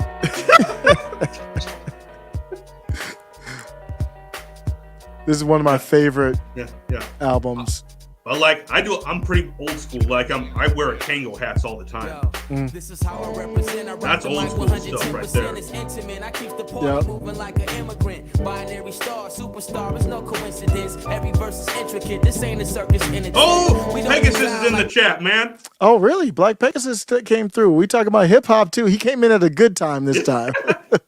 He's come in when I've been doing some really silly stuff before. We were just talking about you, Black. Yeah. What's up? Oh, do you know Low? I used to know Low back in the day. I I was with Lowe and some people from, I don't know, do you know Athletic Mike League too, Black Pegasus? I was with them in Ann Arbor, Michigan back in the day when that album came out on tape. They had it on tape before even the CDs, I think. Yeah. Yeah, I used to know. I was fairly cool with Lowe back in the day. I mean, not that cool, but the first time I ever had hummus in my life was with One B Lowe. And it was him and Majestic Legend. I don't know if you know Majestic Legend. Yeah. But Black Pegasus knows everybody, man. He's got yeah. That's the homie right there. What's Like I up, said- Black? Like I said, brother, when you do a concert here in Iowa, let me know so I can make the trip there because I got to go. Mm-hmm. Yeah. Yep. Yeah. So you can see why we kind of jive with his music. If you respect One Below, yeah. I used to do a hip hop show, Black. I used to do a hip hop show in Dearborn, Michigan, and I don't even have the recording anymore. I did an interview with Lowe, one of my favorite interviews ever. I actually did an interview with his partner in Binary Star, Sanam Silla, and all his camp, and great guys. Yeah. Great guys. My uncle, he's a rapper. Yeah. Oh, He's is he? like Your uncle's? he's his own little thing though. Like he goes by Q Bala. Oh, okay. I mean, man, all rap is poetry. I hate to break it to you, Black. There's no beef. I hate to break it to y'all because, not Black Pegasus. He doesn't act all too masculine. But, rappers, at least back in the day, they did. Nowadays, I don't know. But they used to be like all boisterous and masculine. At the end of the day, y'all are just poets. It's poetry. It's beautiful, man. Check out Black Pegasus, man. His album is dope. I played some songs off of it. And Black Pegasus, I played some of those clips from the Santa. I don't know if you were in that live, but him and Don, they were out there doing. Did you see that, Ray? I may have. Which video? Let me pull it up real quick. They did. It's so cool, so cool. But I think your mic went off. Yeah, I got it fixed now. Okay, let me play. Let me look back for one of their Santa things right before Christmas, and what I said was, this is what they're doing is way more powerful than a speaker vote. Going out to a mall and hollering at the children and giving out stacks, tears of joy. I didn't see this one, so let me play this. I'm not going to play the whole thing. You said my It sounds, mic went out? Can you yeah, it sounds a little muted. Now Christmas. So this is Black Pegasus. This is in the chat. This is so cool, man. Right before Christmas, he went out to the mall. No politics, none of that. They out there with the people. So to do that, let's make it happen now. Let me give you some cash. This is a cash cow. Merry Christmas. Go and buy some stuff. Go have a good time. And you ain't calling my bluff. That's how it goes when you're dealing with Santa Claus. Hey, yo, I come through. Are you feeling this Christmas season? It's been a little rough. Can you give me a couple things that you'd love to have on your Christmas wish list this year? More money. Yeah. Yeah. Oh, shoot. And that's I'm love. not That's showing what it. I'm Sorry. talking about. Let me bring that back. I wasn't showing that. Let me bring this back. Yeah. Yeah. And that's love. That's what I'm talking about. Merry Christmas. Wow. That, man. Y'all gonna make me cry. I did not see this one. They did a whole bunch of them.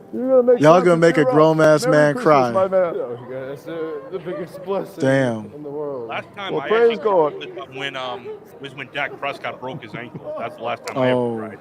What up, y'all? It's your boy, Black Pegasus. And it's your boy, Dom Wannabe. We're the 40-year-old FUQ boys, and we are gonna go out and find people in need and bless them this Christmas with some racks on racks, some toys. You know why I brought this up initially, Ray? Was we were talking about this concept of stochastic terrorism. And how the woke, the left, they're using this as a weapon now. Basically, all it is saying, if you say something, we can connect someone's action to what you said. That's all it basically is. So if I say, you know what, I don't like guys that wear red sweaters. Yeah. And somebody does something to a guy in a red sweater, now it's my fault because I said I didn't say call for violence or anything like that. And I'm like, how do you fight that? James Lindsay says you fight that by telling people about it. No, you don't. That's a first step. Creating awareness is always a great first step. But creating awareness is not a resolution. You know what I mean? So how do you help fight that? It's this. There's no other way other than connecting with people. When you're in the neighborhood, people know you. You can't say, oh, Black Pegasus said this thing about this group. He wanted violence. People in his hood know how he rolls. That's not going to work. You know what I mean? Yeah. You can't do stochastic terrorism in a small village. Yeah. If you live in a small town of 1,000 people, it's damn near impossible to do a concept of stochastic terrorism. All you can do, the only time you can do that concept is when we're all virtual, you're living in huge cities, you don't talk to each other, you don't know each other, you assume the worst out of each other. How do you combat it? James Lindsay, you're great, love you, but this is stuff like this is how you combat it. Yeah. Hey, let's get it, y'all. Like, share, comment, subscribe. Let's go spread some Christmas cheer. 40-year-old boys are back in town. Boys are back in town. 40-year-old boys are back in town. The boys are back in town. 40-year-old FUQ Boys Podcast. 40. Let's see if he wants a candy cane. Merry Christmas. Oh my God. If you're just listening, they're walking through the streets. And how are you doing, sir? I'm fine. How are you? I'm wonderful. I'm Sven, the Christmas elf. That accent he's doing. Elf. Mr. Elf, would you like a candy cane? Please. Oh. Whoa. Merry Christmas. Merry Christmas. Yes. Thank you. God bless you. Merry Christmas. Bless you as well. Oh my God. 40-year-old boys are back in town. I want to. You, come on. Come on over. Let me get a list of things you guys want for Christmas. A Nerf gun. Puppy. A Nerf gun, a puppy. What else? Nerf gun, puppy, and skates. What do you want? Nothing. You don't want anything? Piece of what? Hey, I like that. All right, well, These are good ones for a freestyle. Nerf guns, puppy, and skates. let's see. You said Nerf gun, puppy, skates. Okay, let me see. Don't forget peace and quiet. This is true. Hey, yo, here we are and we're having some fun. She said she wants a couple of Nerf guns. I know how that goes. I'm Santa Claus, whoa, and I'll bring it from the North Pole just for yo. Hey, and that's how it goes, feeling so great. Someone over here said they wanted skates. We can make that happen too. I'll bring them up for you and your whole darn crew. You know how it goes. And Santa keeps scoring. They were over there just shopping for Jordans. My man right here, he doesn't want to start a riot. He said, really, all I want is peace and quiet. Well, I can't deny it, and I love that too. So Merry Christmas to each and one of you. Let's try to help you get those gifts for your wish list so you have a wonderful dough. It's now Christmas, so to do that, let's make it happen now. Let me give you some cash. This is a cash cow. Merry Christmas. Go and buy some stuff. Go have a good time, and you ain't calling my bluff. That's how it goes when you're dealing with Santa Claus. Hey, yo, I come through. Hey, yo, now she dropping her jaw. Her jaw fell because she couldn't believe they got the money. Go get something for Christmas and have a good day, honey. Avis Puppy. Merry I haven't Christmas. seen. Merry- I haven't seen Black miss a word in a long time. But let me fast forward to this one. Like that matters. I think this one deserves an exception because, like, he's doing something good. He's doing something good right I'm here. just teasing him. Yeah. He's been perfecting his craft. But let me see. I'm gonna play this hug one and then move on. But this man, this one looked dope. Let me see this. Then are you in the like Christmas cheery mood? It's been a little rough, so we need a little bit of encouragement. So Okay. a little bit of extra. Okay. cheer that rubs off on us Awesome. could be a little- Well, that's what we're here to do. We're here to spread some Christmas cheer. So, can you give me a couple things that you'd love to have on your Christmas wish list this year? Our new apartment. Okay. A house. House or new apartment. Okay. What else? That would be a blessing. We're just focusing on a new apartment. And then just a vehicle for her is that. So a job maybe? Or income? He said income. I have a job. Just more. So they're trying to get the words for the freestyle. Yeah. So I got a house, a car, anything else? Quality time with her. Hey, I love it. Time. Okay, Sven, I want you to say this back to me and make sure I have the list right for these people. Let's see what you Who's got doing there. this one? You are, buddy. Okay. So I got a house, a car, and quality time. Okay. Let's see. Let's see what you got there, Spin. So this Christmas, we hoping that you have good and plenty. Maybe a house so we can come down your chimney. Leave some gifts under the tree, and maybe a little time that you could have free to spend with the missus. Maybe give us some kisses. Yeah, everything on your wish list. We want to see you have it, dag nabbit. You know times is rough, sometimes you feel stranded, but we came to land it. Come off of the head, or we about to ride this beat just like a sled. You know what I said, we go far, hoping that someone will gift you a car. Yeah, cause you a star, I can see the glow. It's time for Christmas season, you already know, so let it snow. And yo, we about to blow. Yeah, we wanna spread love, that Christmas glow. Yeah, so we up in the mall trying to give gifts. Yeah, we trying to just get ridiculous. Maybe grab the missus, see if she's ticklish.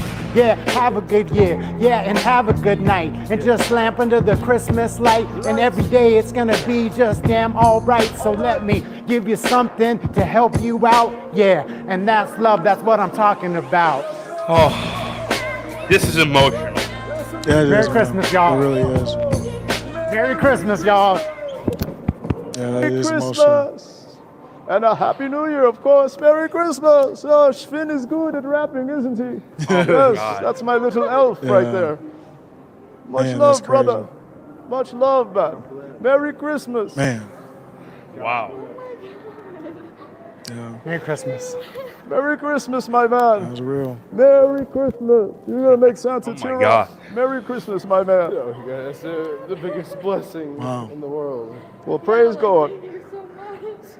Like, oh my God. Merry Christmas. That's what this... Like, was not expecting that. Yeah. At the time... Now, that's what we came here to do. We wanted to just spread a little Christmas cheer, so. I hope that helps out. Yeah, it helps Like, me a lot. Merry Like, Christmas. Thank you so much. Like, thank you so much. Okay. Oh, we love it. We love it. Oh my God. Yeah, that's crazy, man. That's Yeah. in a good way, obviously. So yeah, man, that's good stuff. Yeah. Oh, you speaking of something like that, do you want to show the audience what I sent you, Carlos and Adam and Sal, what I'm getting myself from my studio? Oh yeah, you can show it. Do you have it linked up? I'll bring the photo up right yeah. here. One You second. told me about that. I don't know if you remember. You told me about this when we first. I'm not going to spoil it. Yeah. You'll never guess what it is. There's no way you're going to guess what it was. You will never figure this out. No but when one you ever. showed me the picture, I think in one of the first times we talked, you mentioned it, I believe. something similar to Something it. Not- like it? Yeah, I'll tell you once I find it. Mhm. Like one second. I'm trying to find this. Let me find it right here. And you actually laughed when I sent you the photo of what I'm getting. Oh, of it. yeah. You laughed. I think it's good, though. Yeah. I think it's good. Something unique. Nothing. It's not even something anyone. I doubt any podcaster would have in their studio. Yep. Yeah. Yeah, that's a dream list, down the road to have a real studio. Right now, I could do a faux studio with like a bookshelf or something, but I don't think it would look better than what I got. Yeah. Bring it up. I got it right there. Okay. You'll never guess what this is, guys. You'll never guess this. This right here is badass right here. That is different. badass. It's badass. And I'm a huge Ghostbusters fan. So yeah. And guess what? This right here, I was on the phone with this guy's like, this is a one of a kind thing. This one right here is one of a kind. And guess what? I'm paying for it. Paying it off right now. So yeah. Yeah. So if you're just listening, it's what is it? It's a casket, right? Yes, it's an actual casket. But what was the reference to I haven't watched Ghostbusters in a minute. What's the reference? Echo 1. Okay. Like let me find the other parts of it in 1 second. It's been so long. You know what? I used to love the Ghostbusters cartoon. Oh yeah. I like the original movie and then the cartoon. Yeah, 1 second. I'm actually gonna find this right here. Like this is like there's also a bunch of photos of it around. So yeah, that they have. But yeah, I'll show you how it looks like Echo 1. So yeah, It's already. I was on the phone with the guy. I started making payments. He said it's mine. I just have to finish it off. Mm-hmm. Like I told you about the Star Wars and the Kiss one. I was debating between to get one of those, but I think, yeah. But I chose the Ghostbusters one because it's a one of a kind piece. The others, like, they just make those all the time. Yeah. Wait, so it's supposed to be the car? Yeah, like based off Okay. Echo One. Okay, Like, so it's a casket based on the car. Okay, because what I was thinking about, I was like, where's the casket in the movie or whatever, or the show? But that's dope. Yeah. What I want to do is I want to get it and I want to put it like right here, so like, and when I do my show, all you guys can see it. So like, yeah, right here. Here it There is. you go. Just like that, the car, right? But yeah. Like this is the top of it. Like you know how Echo One has like that stuff on top of it. That's what this is supposed to represent, and also that. And it has the Ghostbusters inside. So when it's closed, you have them with you, and plus there's a little ghost trap right here. And That's has the classic stuff. The ghost, man. the logo. Wait, so right how here. did you see this? Yep, they have It's on the end of it. Mhm. Yeah. Now, how did you get into Ghostbusters? I'm a diehard Ghostbusters fan because I always watched the movie with my father when I was a kid. Oh, okay. Yep. So that's because I'm like, you're probably a little young. Yeah. When did the first one come out? Was it 83? 83? I believe so. Let me check that out. Because my dad was a kid when it came out. Yeah, 84. You're right. 84. I'm seeing 84. Yeah. Yeah. Wow. Yeah. But I That was a love great it. It's a one of a kind piece, and I'm going to be the only person in the world to have one. Yeah. That's dope. And you know what? If for streamers, it's like I have my ISOM comic. Like, it's just to have some certain stuff by you. It kind of feels good, kind of like an office type thing. So I think to have that vibe, that's going to help you, and it's unique too. Metalopoly says, "LOL, Ray is so dang random. I love it." Hey man, that's how my personality is. That's just how it is. Like, Oh, whoa! School the World, a deer. Oh shoot! When did that happen? Recently? Hopefully it didn't happen right now. what? School the World. Hopefully School the World's okay. I hit a deer, so School the World hit a deer. It looks like on the highway. I hit a deer on the highway one day. This was way back in the day, and I hit it, and it swung around and hit the back of the car and bust out the window and totaled the front half of the car. It just crushed the car. And Pegasus says, "Yo, that's ill. Is that supposed to be ill, Ray?" Yeah. He's talking about the casket. So Yeah. he's saying like, "Whoa." Mhm. But yeah, like what I want to do is like when the first day I get this in, because like I don't know when I'm going to be able to. It's going to be within a few months, I believe. When I get it in, I want to before I put it right here, what I want to do is I want to put it have it in my living room with it open and just watch the Ghostbusters movies with it, without only the first two and the new one, not that 2016 garbage. I Not don't that remember the garbage. second one. I don't think I remember. I probably did see the second. I don't remember the second one. I enjoy it, but it's nowhere Okay. near as good as the first one. Yeah. Not I even love the close. car. Did you ever watch the cartoon? I don't know if they syndicated it or what, but I watched it. I really liked it. yeah, I always liked the cartoon. I thought it was underrated. And the movie, the Ghostbusters theme song is one of the most iconic theme songs in history. One of the most. Yeah, like it, a few others that are up there are obviously the Imperial March, the original Superman theme. I love that one. The Indiana Jones theme, the Back to the Future theme. Like, there's a lot of these themes here that are awesome and are iconic. Like, yeah. Mm-hmm. But- Yeah, it's and- good stuff. But yeah, what I want to do is like when I get it here, I actually want to I'm thinking about having the lid open so you can see the Ghostbusters too. So yeah. So I can't wait till you get that set up, man. yeah, and also one of my other buddies who I know a few buddies who are their own little hip hop artists. And when I talk to them about when I get this in, I'm thinking, how about let's do a music video? How about he does a music video with this right here in it? So yeah. You could do like a music video album or video shoot with something like that unique. Yeah. I'm trying to think. You got to ask Black Pegasus for the bars to do a freestyle off of that, to Yeah. write off of that. But Yeah. Well, maybe when I get it in, maybe you guys can all maybe I can invite all you guys on for the first stream when I have it on. Oh, for sure, like- man. it's like Celebration stream. This thing How is big is it? It looks big. he's the guy. He told me his name's Joe. Like he's a really good guy. Like he said this thing weighs about a little over 200 pounds. Okay, well, it's not. So- I mean, that's heavy, but It's an actual casket. Yeah. It's nothing different about it other than it's decorated with Ghostbusters memorabilia. Mhm. And plus, he also says that I would get the ghost trap and also the pack, which is in Mhm. there as well. So, yeah. Pegasus What is- says, haha, I got some Slimer bars, LOL. Slimer. Hey, Pegasus, when I get this in, like, you got to come on that stream and like we could do like you have to throw some bars out on it.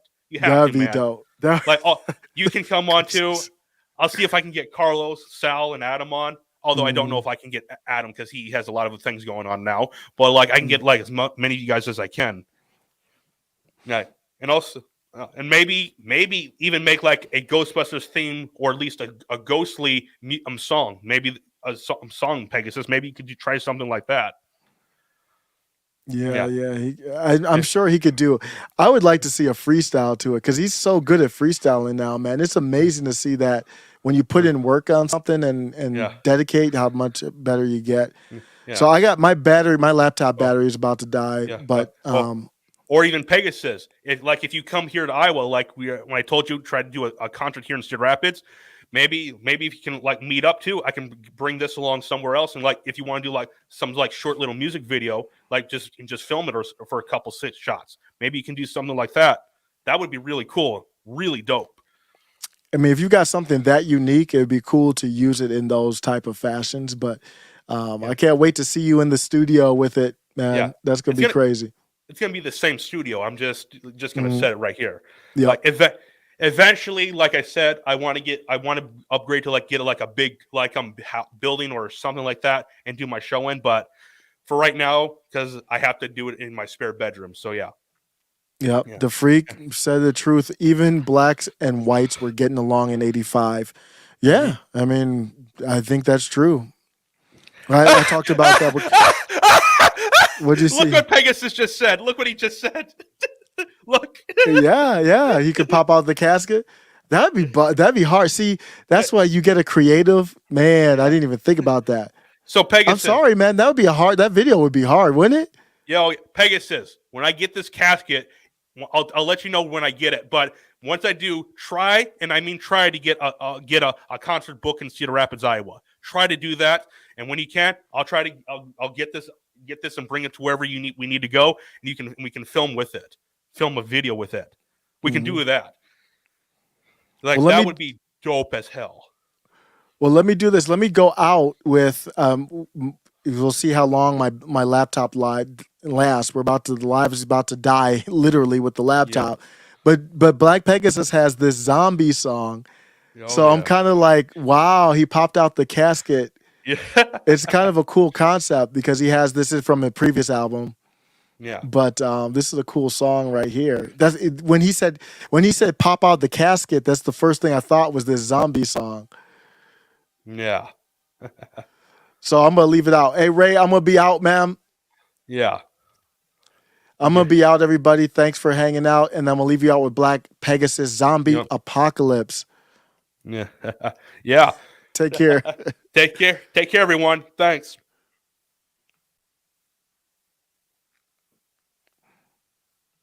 I'm gonna play a video here. Yeah. but yeah, Pegasus. If you come to a concert here in Cedar Rapids, let me know, and then I'll bring that with me to meet somewhere else. First they mandate masks, that's just phase one. And you gon' take that vax if it saves some. And we gon' close your business, take your wage, son. Then we gon' take your guns and enslave them. And we gon' censor your voice if you say some. And don't think for yourself, just behave, huh? But I'm a free man until the grave comes. All my heroes are dead, gotta be brave. Here I am, but I don't stand alone. Got more G's with me than a camera phone. They're using 5G just to scan your home. Red dot on your Neuralink, flash shit don't. Feels like I'm living in a zombie apocalypse. That's why I got that thing with a lot of clips. Zombie, until I get beamed up to my rocket ship. Mindless drones, zombie apocalypse. That's why I got that thing with a lot of clips. Zombie, until I get beamed up to my rocket ship. 1 bullet, 2 bullets, 3 bullets, 4, 5 bullets, 6 bullets, 7 bullets. More good till the zombies knocking at your door. What you really want, motherfucker? This is war. You think big tech is a big threat till I show up to Facebook with a big tech. Try and block this post and get your shit slept. Verified in these streets, I get the big checks. It's all fun and games with the censorship till we show up to Google, let the compressor spit. Resist now or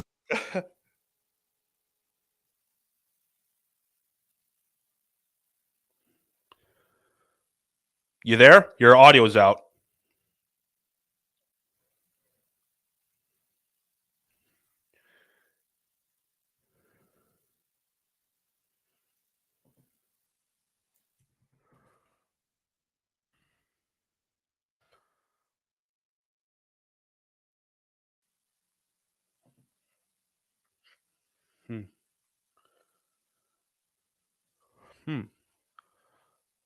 Buffering. It's also buffering, buddy. It's buffering. Buffering.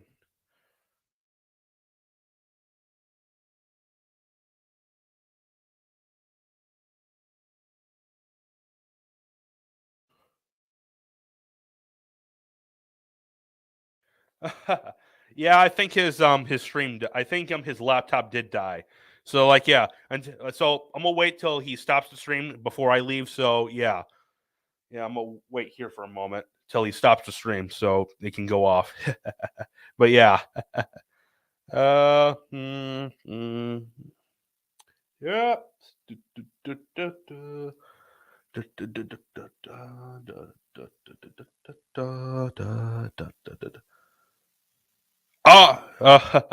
I don't know yet. The open the cap